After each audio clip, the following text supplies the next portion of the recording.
합니다. 오늘 주신 말씀은 구약성경 신명기 28장 1절로 6절 그리고 15절로 19절입니다. 구약성경 304쪽입니다. 신명기 28장 먼저 1절부터 6절까지 교독하도록 하겠습니다. 신명기 28장 먼저 1절로 6절까지입니다. 한 절씩 교독합니다.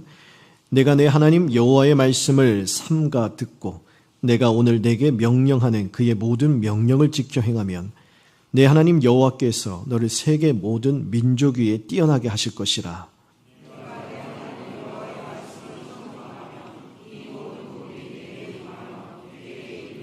성읍에서도 복을 받고 들에서도 복을 받을 것이며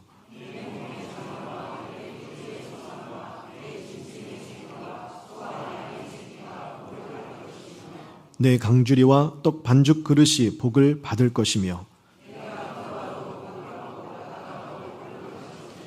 15절부터 19절까지 계속 한 절씩 교독하겠습니다. 내가 만일 내 하나님 여호와의 말씀을 순종하지 아니하여 내가 오늘 네게 명령하는 그의 모든 명령과 규례를 지켜 행하지 아니하면 모든 저주가 내게 임하며 내게 이를 것이니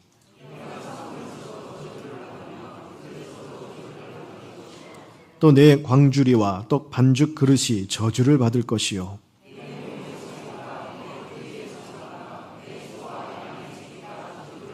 함께 읽겠습니다. 내가 들어와도 저주를 받고 나가도 저주를 받으리라. 아멘. 모세 오경 하면 창세기, 출애굽기, 레위기, 민수기, 신명기를 가리킵니다. 모세가 기록한 5권의 책, 그래서 모세 오경이라고 이야기하죠. 오늘 이 모세 오경을요, 하나님 말씀이라는 키워드를 가지고 간략하게 한번 개관을 한번 해보도록 하겠습니다. 개관을 한다는 것은 창세기는 무엇을 뜻하는 것이고 출애굽기는 무엇을 뜻하는 것이고 이런 식으로 간략하게 한번 살펴보도록 할 텐데요. 창세기 1장 1절을 다 아시죠? 태초에 하나님께서 천지를 창조하셨다라고 창세기가 시작하잖아요. 하나님은 그걸 가르쳐 주시는 거예요. 하나님께서 태초에 천지를 창조하시되 말씀으로 창조하셨다라는 거예요. 말씀의 권능과 역사가 있다라는 것이죠. 애써 수고하지 않으셔도 하나님은 말씀 한마디면 천지를 창조하실 수 있는 능력의 하나님, 창조주 하나님이시다. 근데 하나님의 말씀으로 창조하셨잖아요. 그래서 온 만물을 말씀으로 창조하신 하나님을 믿는다는 것은 곧 하나님의 말씀을 믿는다는 것과 마찬가지다라는 거예요. 이걸 창세기가 알려주는 것입니다. 하나님을 믿는다는 건 하나님의 말씀을 믿는 거예요. 다시 말하면 하나님의 말씀 그 자체가 하나님이에요. 하나님의 말씀과 하나님을 동떨어뜨려서 이렇게 떨어뜨려서 생각할 수 없는 것이지요. 이것이 무엇을 뜻하느냐? 종종 우리는 이렇게 말을 하는 분들이 계세요. 내가 하나님을 믿기는 믿는데 성경은 믿을 수 없다라는 거예요. 내가 하나님을 믿긴 믿는데 성경에 기록된 이 말씀들이 어떤 부분은 이해가 되고 어떤 부분은 이해가 안 돼요. 아니 인정할 수가 없는 부분이 있는 거예요. 그러니 그런 부분은 내가 받아들일 수 없다라는 거예요. 이게 과학적으로 검증이 되냐는 거예요. 오병이어 떡 5개와 물고기 2마리로 5,000명을 먹이는 게 말이 됩니까, 여러분? 이게 가능한 일이네요. 과학적으로 이게 실험을 해서 이게 증명이 되는 일이에요. 예수님이 무리를 걷는 것이 이것이 과학적으로 이게 설명이 되는 일입니까? 죽은 사람이 예수님이 죽은 나사로를 향하여 일어나 걸어와라 하면은 사흘이나 지났는데 걸어 나오는 것이 이게 말이 돼요? 이게 설명이 되는 일이에요? 절대로 이거는 이해하고 납득할 수 없는 일들이에요. 그러니 그런 것들은 빼고 사랑하시고 위로하시고 복 주시고 이런 것들은 나에게 도움이 되는 것, 이것만 내가 받아들이겠다. 이건 우리가 하나님을 믿는다라는 태도가 아니라는 거예요. 하나님을 믿는다는 것은 하나님의 모든 말씀을 그렇습니다. 진실로 그러합니다. 이것이 하나님의 말씀이요 하나님이 행하신 일이기에 내가 하나님을 믿기에 이 말씀도 내가 믿습니다 하고 믿음으로 받아들이는 것, 이것이 하나님을 믿는다는 것입니다. 이것이 생세기가 가르쳐주는 거예요. 여러분, 우리가 죄라는 말을 쓰잖아요. 죄라는 이 단어가 헬라어로 신약 성경에는 하마르티아라는 단어를 씁니다. 이 단어가 어떤 뜻을 갖고 있냐면 관역 있죠. 여러분 이제 활을 쏠 때 활 관역이 있어요. 그 관역에서 활이 빗나간다는 거예요. 관역에서 어긋났다는 뜻이에요. 이 관역이 어떤 관역이냐? 말씀의 관역을 이야기하는 거예요. 말씀의 관역에서 벗어나는 거예요. 왜요? 인정할 수 없기 때문에. 받아들일 수 없기 때문에. 내 생각과 다르기 때문에 하나님의 말씀의 관역에 가서 내 마음이 꽂히고 내 생각이 꽂혀서 내 행동이 그 말씀의 관역에 따라서 움직여야 되는 것인데 그 말씀의 관역을 내가 우습게 여기는 거예요. 내가 평가하는 거예요. 그것 아니다. 이거는 틀리다. 그래서 그 관역에서 벗어나는 것. 그것이 죄라는 거예요. 아담과 하와를 생각해 보세요. 아담과 하와 하나님의 말씀을 분명히 들었습니다. 동산 중앙에 있는 선과 악을 알게 하는 나무의 열매를 먹지 마라. 하나님의 말씀의 관역이 분명히 주어졌어요. 근데 그걸 대수롭지 않게 여겼어요. 그것을 우습게 여겼다고요. 그리고 자기의 생각대로 행동했습니다. 관역에서 벗어났어요. 그것이 죄라는 거예요. 그렇기에 우리가 하나님을 믿는다는 것은요, 하나님의 말씀을 믿는 거예요. 하나님의 말씀을 중요하게 여기고 말씀의 권위에 따라 나가는 것, 순복하는 것입니다. 그래서 창세기에 보면 여러 인물들이 나오죠. 그 사람들을 보세요. 다 어떤 삶을 살았나? 하나님의 말씀을 쫓아가는 거예요. 노아를 보세요. 여러분, 노아가 하나님이 노아에게 방주를 지라는데 그러면 상식적으로 방주를 어디다 져야 되겠어요? 배를 띄울 수 있는 근처에 지어야 될 거 아니겠습니까? 그런데 산 꼭대기에 지으라고 해요. 말이 됩니까? 이건 상식적으로, 경험적으로 내 이해에 맞지 않는 거예요. 하나님 말씀은요, 이렇게 찾아보고, 저렇게 돌아보고, 아무리 곰곰이 이렇게 생각해봐도 하나님 말씀은 이 상황에선 틀리는 거예요. 그럼에도 불구하고 노아는요, 그 말씀을 따라 나아갔다라는 거예요. 이것이 하나님을 믿는다는 거예요. 에녹이 하나님과 동행했다 그러죠? 하나님과 동행했다는 것은 무엇이에요? 하나님의 말씀을 믿고 말씀대로 살아갔다는 거예요. 그리고 아브라함이 나오죠. 아브라함도 하나님이 본토 친척 아비집을 떠나라 하는데 어디로 가야 할지, 가는 도시가 어떤 곳인지, 그곳에 가면 특산물이 뭐고 기후가 어떻고, 가면 어디가 땅값이 좋고 어디가 아이들 키우기 좋고 학군이 좋고 뭐 알려줘요? 하나도 안 알려주세요. 가는 길도 안 알려주세요. 그냥 가라는 거예요. 내가 널 인도하겠다. 그 말씀을 듣고 따라 나간다고요. 이것이 바로 말씀을 쫓는 삶, 이것이 하나님을 믿는다는 것이다. 이걸 알려주는 것이 창세기입니다. 자, 창세기 다음에 출애굽기죠. 출애굽기에 가면 하나님께서 출애굽한 이후에 모세를 부르셔서 시내산에서 말씀을 선포하세요. 율법을 주세요. 율법을 주신 이유는 하나님의 백성답게 살아가라는 거예요. 애굽에서 400년 동안 종살이했습니다. 430년 동안 종살이하면서 종된 습성이 아주 뼛속 깊숙이 뿌리를 내리고 있어요. 하루아침에 구원을 받았지만 그렇다고 종의 습성을 벗어던지지 못했다고요. 그래서 하나님께서 율법을 주시며 하나님의 구원받은 백성답게 살아가는 법을 알려주시는 거예요. 율법을 두 가지로 요약하면 하나님 사랑, 이웃 사랑이에요. 그러면 어떻게 하면 하나님을 사랑하며 살아갈 수 있을지, 어떻게 하면 이웃을 사랑하고 섬기며 살아갈 수 있을지, 그 방법을 알려주는 것이 바로 율법, 즉 하나님의 말씀이에요. 출애굽기 다음에는 레위기입니다. 자, 레위기가 어려워요. 어떤 분이 성경을 읽기로 딱 작정하시잖아요. 그 창세기부터 읽어 나가죠. 창세기는 그래도 재미가 있어요. 왜요? 사람들의 이야기잖아요. 역사잖아요. 그래서 재밌게 술술 넘어갑니다. 출애굽기 나옵니다. 이스라엘의 이야기예요. 재미나요? 쭉 넘어가다가 어디서 막히냐? 출애굽기 20장 오면 딱 막히는 거예요. 왜냐? 십계명이 나오거든요. 지루해지기 시작해요. 따분해지기 시작해요. 그러다가 십계명 이후에 여러 율법적인 이야기 나옵니다. 이게 뭔가? 재미는 다 사라지고 지루해집니다. 그러다가 어떻게 꾸역꾸역 읽다가 레위기로 넘어가요. 그때부터 성경을 닫기 시작해요. 왜요? 재미가 없어요. 온갖 나오는 거는 뭐 재물을 어떻게 드리고 제사하고 절기 지키고 정결법 나오고 이건 부정하고 이거는 거룩하고 막 따분해요. 우리에게 맞지 않은 것, 우리는 이런 시대를 살지 않으니까. 우리뿐만이 아니에요. 이스라엘 백성들도 마찬가지예요.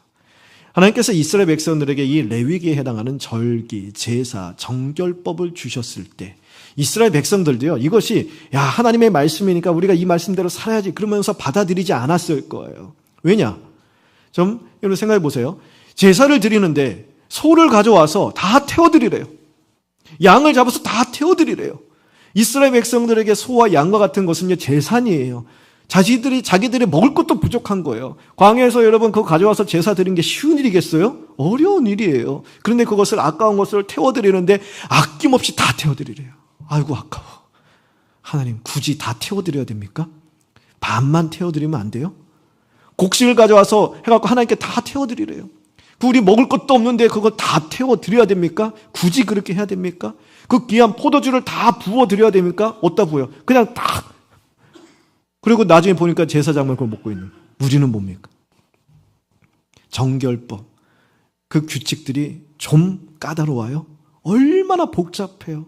하나라도 신경 쓰지 않잖아요. 그러면 하나라도 어기지 못하면 그 하나님 앞에서 부정해지는 거예요. 너무 복잡하고 까다로운 규칙들이 너무 많다고요. 하나님 이걸 다 지켜야 됩니까? 우리를 골탕 먹이려고 하는 것 아니겠어요?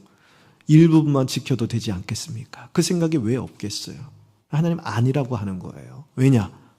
이러한 까다롭고 복잡한 말씀을 주의를 기울여서 하나하나 지켜가는 것. 이것이 절대적으로 하나님의 말씀에 복종하는 것. 이것이 바로 하나님이 원하시는 예배라는 거예요. 하나님이 원하시는 말씀을 따라 사는 삶이라는 거예요.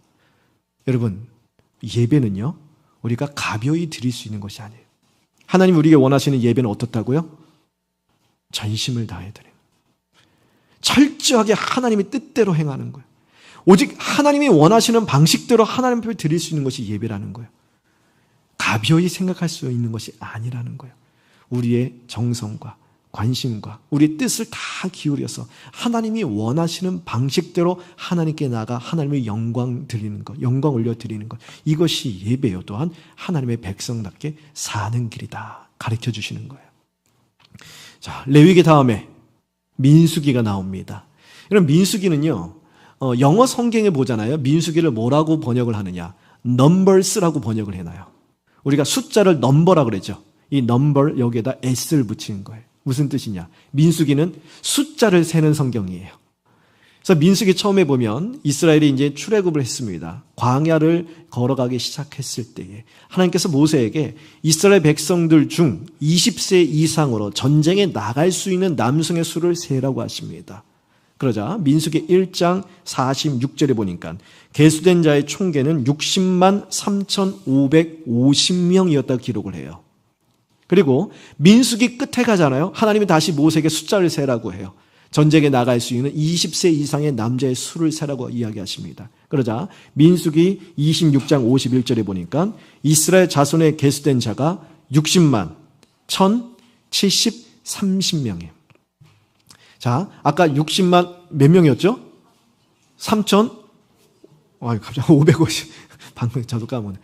60만 3,550명이었어요. 40년이 지났더니 60만 1,730명.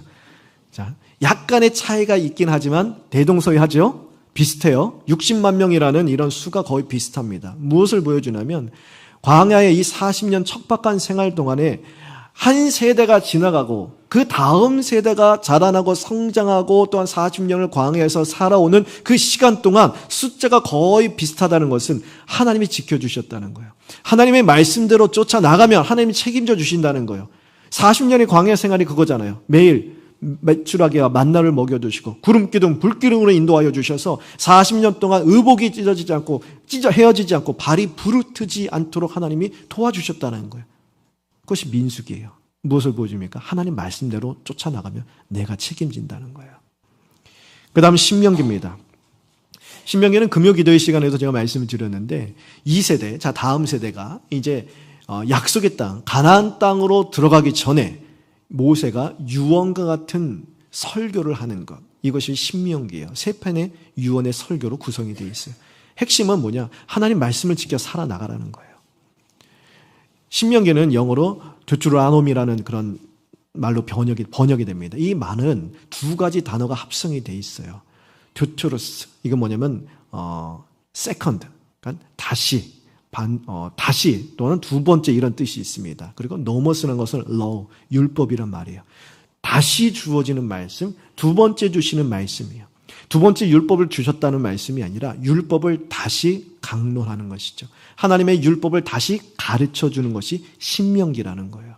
왜냐하면 아까 출애굽기에서 하나님이 모세에게 시내산에 올라서 율법을 주셨잖아요. 율법을 통하여 하나님 백성답게 살아가는 법을 가르쳐 주셨잖아요. 그런데 이제 이 다음 세대가 조금 있으면 이제 약속의 땅으로 들어가는 거예요. 그 땅에 들어가서 그들이 기억해야 될 것은 다름 아닌 하나님의 말씀이라는 거예요. 하나님의 말씀을 따라 살아가는 것만큼 하나님 백성에게 더 이상 중요한 것이 없기 때문에 다시 말씀을 가르쳐 주는 것. 이것이 신명기입니다. 신명기에 여러 가지 내용이 있는데요. 핵심을 꼽으라 하면 신명기 28장이에요. 그 가운데서 오늘 우리가 읽은 말씀 1절에서 6절입니다. 이 1절에서 6절의 말씀을 한마디로 축약을 하면 이것이죠. 말씀대로 살아가라. 그러하면 들어가도 복을 받고 나가도 복을 받을 것이다. 하지만 하나님의 뜻을 저버리고 말씀을 떠나 산다면 15절에서 19절 한마디로 축약을 하면 들어가도 저주를 받고 나가도 저주를 받을 것이다. 무슨 말씀이죠? 말씀에 반응하는 대로 열매를 맺게 되리라는 거예요. 그래서 사도 바울이 갈라디아서 6장에서 그렇게 이야기하죠. 심은 대로 거두게 된다는 거예요. 그래서 하나님의 말씀대로 살아가는 것, 이것이 하나님의 백성답게 사는 것이죠. 이것이 우리 인생을 복되게 하는 길이기에 말씀을 듣고 말씀대로 살아감으로 말씀의 열매를 맺을 것을 강조하는 것이 신명기입니다. 여러분, 창세기에서 이 신명기까지 모세 오경뿐만이 아니에요. 성경 보면 성경의 모든 이 말씀들이 줄기차게 강조하는 사실이 바로 이것입니다. 하나님의 말씀을 듣고 따라 행하라는 거예요. 오늘 본문 1절을 보세요. 내가 내 하나님 여호와의 말씀을 삼가 듣고 내가 오늘 내게 명령하는 그의 모든 명령을 지켜 행하라는 거예요. 신명기 4장 1절에도 이스라엘아 이제 내가 너희에게 가르치는 규례와 법도를 듣고 준행하라. 신명기 6장 3절도 이스라엘아 듣고 삼가 그것을 행하라는 거예요. 행하라. 또한 예레미야 11장 6절에도 여호와께서 내게 이르시되 너는 이 모든 말로 유다 성읍들과 예루살렘 거리에서 선포하여 이르기를 너희는 이 언약의 말을 듣고 준행하라. 사도 바울도 빌립보서에서 이렇게 이야기합니다. 4절, 9절, 빌립보서 4장 9절 같이 한번 읽어보겠습니다. 시작.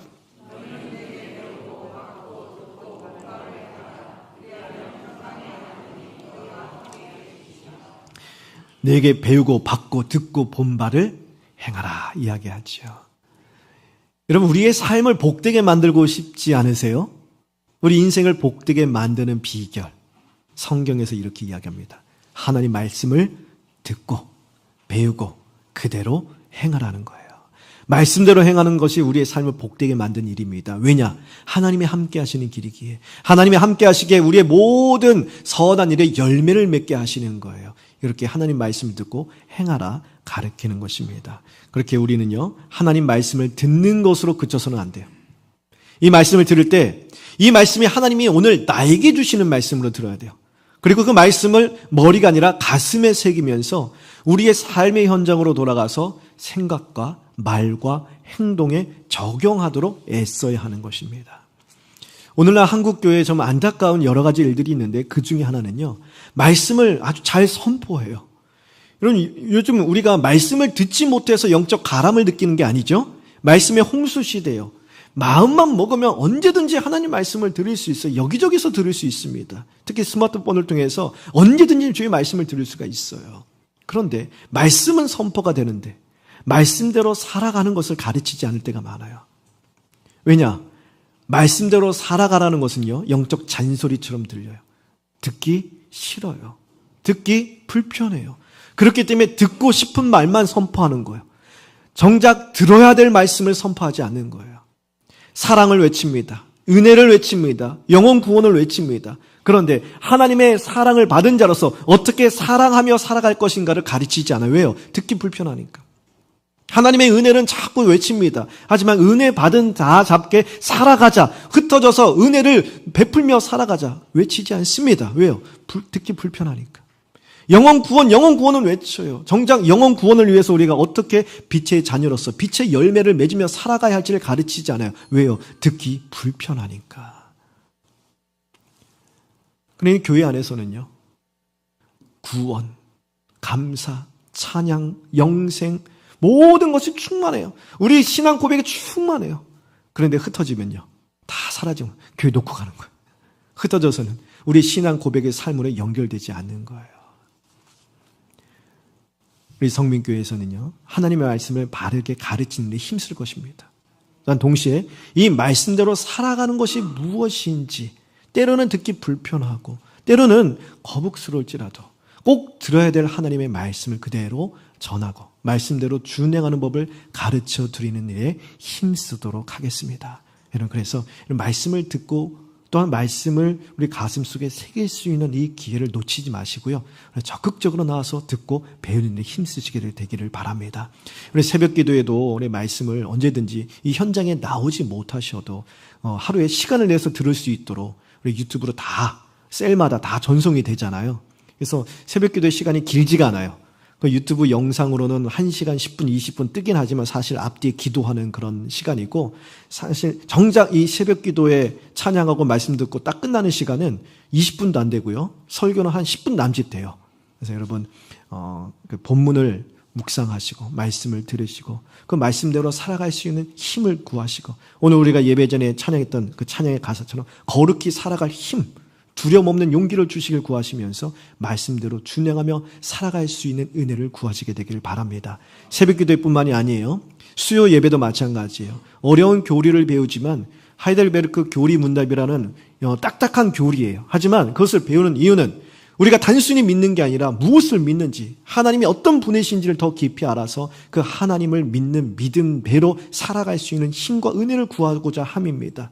금요기도도 마찬가지예요. 나오셔서 말씀 듣고 기도하는 데 힘쓰세요, 여러분. 말씀을 듣기만 해서는 안 돼요. 기도해야 돼요.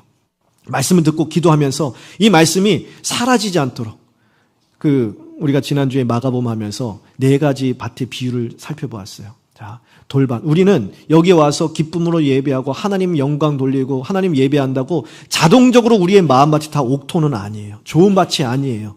우리는 다 돌밭일 수도 있고 길가일 수도 있고 가시밭일 수도 있어요. 오늘 주의 말씀 붙들고 아멘으로 하나님 영광 돌리고 이 예배당을 나가서 여러분의 현실의 삶으로 돌아갈 때 이 말씀을 다 놓치고 만다면 와서 새가 다 쪼아먹고 간다면 그래서 하나도 남김없이 그냥 하나도 간직하지 않을 때 여러분의 삶으로 돌아간다면 우리의 마음은요 길가예요. 길가. 말씀을 아무리 들었어도 뿌리를 내리지 못하는 거 다 사라지고 마는 거.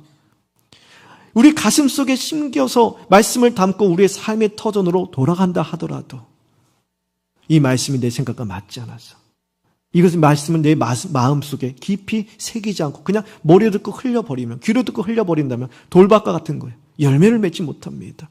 아무리 말씀을 가슴 속에 새기고 말씀대로 살아가려고 해도 세상의 염려와 유혹과 시련 가운데 무너지고 만다면 가시밭과 같아요. 열매를 맺지 못하는 거예요. 옥토는 어떤 밭이에요? 깊이 뿌리를 내리고 줄기가 나고 열매를 맺어 30배, 60배, 100배 귀한 결실을 맺습니다. 하나님 말씀대로 준행하여 오늘 말씀처럼 들어가도 복을 받고 나가도 복을 받는 말씀의 열매를 누리며 살아가는 삶이에요. 그래서 기도하면서 우리 묵은 밭을 다 기경해 주시라고 오늘 내 들은 말씀을 마음 깊이 새겨달라고 우리 간절히 기도하는 것이 필요한 것입니다. 제가 오늘 책에 읽은 내용인데요. 예수님께서 세리 마태 아시죠? 하나님이 예수님의 세리 마태를 부르십니다. 제자로 부르실 때에 그 세리 마태를 부르는 장면을 아주 흥미롭게 기록한 책이 있었어요. 그 내용을 보면 예수님이 이제 어떤 세관에 들어가셨어요. 세관에 들어가니까 세리들이 쫙 앉아 있는 거예요. 그 세리를 향하여서 외칩니다. 나를 따르라. 그랬더니 세리들이 깜짝 놀랐잖아요. 누가 나를 따르라는 거야? 딱 돌아봤어요. 그랬더니 나를 따라오라고 말씀하시는 분은 전혀 따라갈 만한 사람이 아닌 거예요. 모습도 흠모할 만한 모습도 없고 뭔가 권위 있는 것처럼 보이지도 않아요. 그런데 그 옆에 서 있는 사람들 보니까 다 모습이 초라하고 행색이 남루하고 전혀 눈여겨볼 만한 사람들이 아닌 거예요. 제자들이잖아요. 그래서 예수님의 말씀을 그냥 한 귀로 흘렸다는 거예요. 귀담아 듣지 않았다는 거예요. 그런데 그 가운데 한 사람 마태만이 그 말씀을 듣고 예수님을 따라갔다는 거예요. 그러니까 우리 생각에는 예수님의 마태를 부르실 때 자 마태에게 다가가서 수많은 세리들이 있는데 그중 유독 마태에게 다가가서 그의 옆에 가서 귓가에 대고 마태야 나를 따라오라. 이렇게 속삭여서 마태가 듣고 따라갔다 생각을 할 수 있는데 그게 아니라는 거예요. 많은 사람들이 들을 수 있도록 나를 따라오라 예수님이 외치셨어요. 수많은 사람들이 들었다고요. 그런데 그 말씀을 듣고 유독 마태만 반응했다는 것입니다. 물론 이것이 맞냐 틀리냐 이것은 둘째 치고요. 제가 이 말씀을 드리고자 하는 것, 이 책에서 강조하고자 하는 내용은 그것이죠. 말씀을 듣는다고 다 반응하는 것은 아니다는 거예요. 말씀은 듣는 것이 곧 반응하는 것이 아니라는 거예요. 듣는 것과 반응하는 것은 다르다는 것입니다. 듣는 사람은 많습니다. 하지만 말씀에 응답하는 사람은 많지 않습니다. 듣는 사람은 많아요. 하지만 말씀대로 따라가는 사람은 적다라는 거예요. 우리는 하나님 말씀을 듣고 듣는 것으로 그치지 않고 말씀에 반응하여 응답하여 말씀대로 따라 나가는 그러한 은혜가 있게 되기를 바랍니다. 이 말씀을 쫓아 나가기 위해서 우리에게 필요한 은혜가 있어요. 은사들이 있습니다. 우리가 구해야 할 하나님의 선물이 있어요. 사도 바울이 고린도 교회에게 여러 가지 성령의 은사를 언급하면서 이 세 가지를 언급하는데요. 고린도전서 12장 8절과 9절 상반절 말씀 한번 보도록 하겠습니다. 우리 같이 한번 읽어보겠습니다. 시작.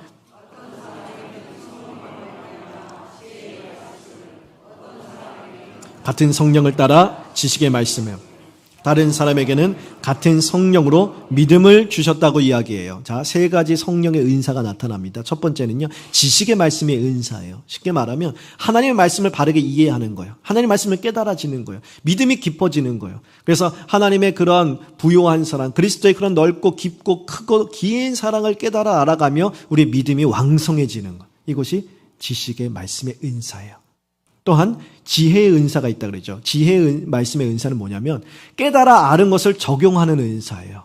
이것을 머리로만, 그냥 단순히 지식으로만 받는 것이 아니라 가슴으로 받아들여서 우리가 흩어져 삶을 살아갈 때 그 말씀을 기억해내고 그 말씀을 붙들고 그 말씀을 따라 내 삶의 걸음을 한 발을 내딜 수 있는 힘을 얻는 은사예요.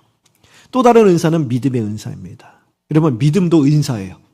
믿음도 하나님 주신 선물이에요. 우리 주일학교 때 생각해 보면 저도 주일학교 때 많은 친구들이 같이 예배를 드렸어요. 같이 말씀 듣고 같이 율동하고 같이 자라났어요. 그런데 자라나다 보니까 저는 하나님이 믿어지고 하나님이 이끄시는 길로 와서 이렇게 목회 자리로 왔는데, 목사의 길로 왔는데 어떤 친구들은요 하나님을 믿지 않아요. 하나님을 부정해요. 그러니까 세상에 떠난 친구들이 많아요. 같이 말씀 듣고 같이 자라나는데 반대의 길을 가게 되는 거예요. 주일학교뿐만이 아니에요. 우리들도 이곳에서 하나님의 말씀을 듣고 같이 들어요. 같이 하나님을 예배합니다. 근데 어떤 분들은 말씀을 듣고 하나님을 예배하면 할수록 하나님이 살아계신다, 하나님 나를 사랑하신다는 절대적인 확신을 갖습니다. 근데 어떤 분들은요, 같이 말씀 듣고 같이 예배해도요, 하나님은 나는 안 사랑하시는 것 같아, 하나님은 안 살아계시는 것 같아 라는 절대적인 확신을 갖게 되는 거예요. 똑같은 절대적인 확신을 갖는데 다른 거예요. 무엇이 차이입니까? 믿음 차이예요. 믿음. 근데 이 믿음이란 것은 내가 믿어야지 해서 생겨나는 게 아니에요. 내가 결단해야지 하면 믿어지는 게 아니에요. 하나님이 믿게끔 하셔야 되는 거예요. 하나님이 주시는 은사예요. 하나님 전 신령한 은사라는 거예요. 우리가 이런 은사를 구해야 합니다. 우리 모두 이런 은사들을 사모합시다. 하나님의 지혜와 지식의 이 부요함을 알아가고 그리스도의 사랑의 풍성함을 알아가므로 하나님을 더욱더 뜨겁게 사랑하는 믿음의 역사를 일으켜 주시길 구합시다. 또 하나님의 말씀을 우리 가슴으로 받아들이는 거예요. 그래서 삶의 현장 속에서 이 말씀을 기억해내고 묵상하고 이 말씀을 다시 돌아보고 말씀을 붙들고 살아갈 수 있는 힘을 주시기를 함께 구합시다. 모두 믿음의 은사를 구하시게 되기를 바랍니다. 이 주시는 말씀이 말씀으로 천지를 창조하신 하나님께서 오늘 나에게 주시는 말씀으로 받아들이는 거예요. 받아들이고 이 말씀을 통하여 하나님이 살아계시다는 절대적인 확신, 나를 책임지신다는 절대적인 확신을 가지시게 되기를 바랍니다. 우리 모든 이런 은사를 구하고 누리면서 말씀을 쫓아 나가게 되기를 바랍니다. 여러분 기억하세요. 우리가 말씀을 따라 나가잖아요. 누군가 우리를 따라오게 되어 있어요.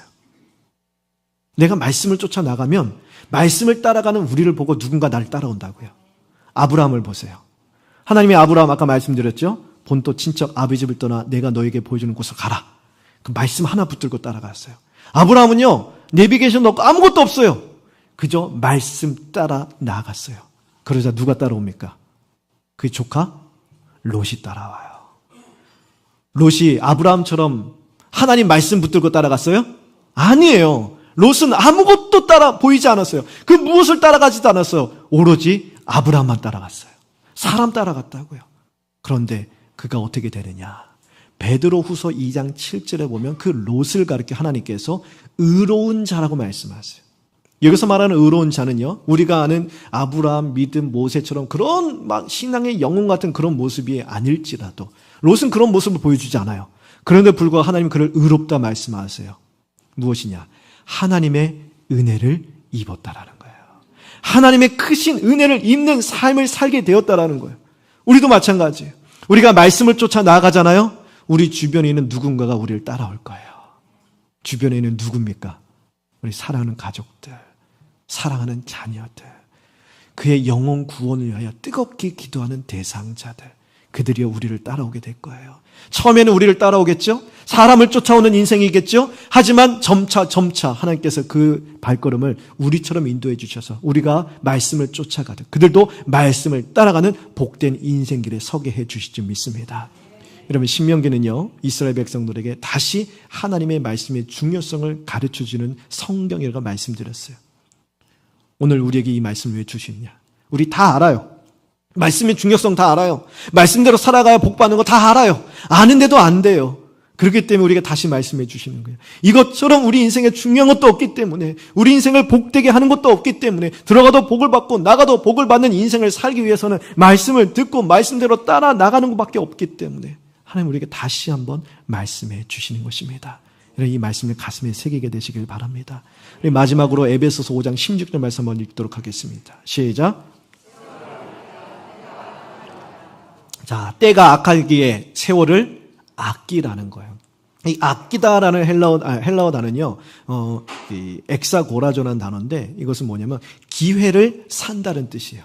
자, 왜 기회를 사라는 거예요? 돈을 주고 사라는 거예요. 왜요? 때가 악하기 때문에.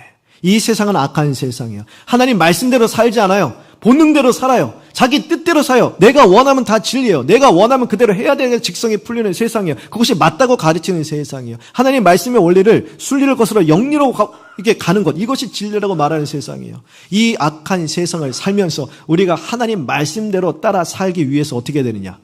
기회를 사라는 거예요. 기회를 사라는 것은 무슨 뜻이에요? 기회는 사는 것은 돈 주고 사는 것이잖아요. 값을 지불해야 된다는 거예요. 그래서 이 단어는 속량이라는 단어가 있어요. 값을 지불하고 기회를 건져 올리라는 거예요. 어떤 값을 지불해야 됩니까? 자기 부인이에요. 내 자신을 부인하는 대가를 지불해야 돼요. 하나님이 나에게 주신 말씀이 비록 내 생각에 맞지 않아요. 지금 나의 형편에 맞지 않아요. 그건 목사님에게나 해당하는 말이지 세상에 흩어져 열심히 일하며 살아가는 우리에게는 해당하지 않은 말씀이라고 생각이 되어질지라도 이 말씀에 자기 부인의 대가를 지불하세요. 내 의지, 내 감정, 내 판단, 내 고집, 내 경험, 내 아픔, 내 상처 다 말씀에 복종시키는 이것이 자기 부인이에요. 그리고 하나님 말씀만이 옳습니다. 주의 말씀만이 참됩니다. 내 생각보다 하나님 말씀이 맞습니다. 내가 모든 것을 하늘 말씀에 복종시키고 주의 말씀을 내 한 발을 내딛겠습니다. 자기 부인의 대가를 지불하라는 거예요. 그래야 우리가 말씀을 쫓아 나아갈 수 있는 기회를 얻을 수 있다는 것입니다. 사랑하는 성도 여러분, 현재 우리가 살아가는 삶의 자리가 어떠하든지, 여러분의 형편이 어떠하시든지, 여러분의 자리와 여러분의 형편에 주시는 말씀이 다 있을 거예요. 하나님이 여러분에 주신, 오늘 주시는 말씀이 다 있을 거예요, 여러분. 그 말씀을요, 믿음으로 받아들이세요. 아멘으로 받아들이시길 바랍니다. 그리고 그 말씀대로 따라가 말씀의 열매를 맺을 수 있는 기회를 사시게 되기를 바랍니다. 말씀대로 행할 때 하나님께서 올 한 해 여러분의 삶에 참된 행복과 소망과 많은 열매를 건져 올릴 수 있도록 도와주실 줄 믿습니다. 우리 모두 하나님의 말씀대로 준행하며 2025년 한 해를 들어가도 복을 받고 나가도 복을 받는 말씀의 열매를 누리는 복된 시간으로 건져 올리시게 되기를 간절히 축원합니다.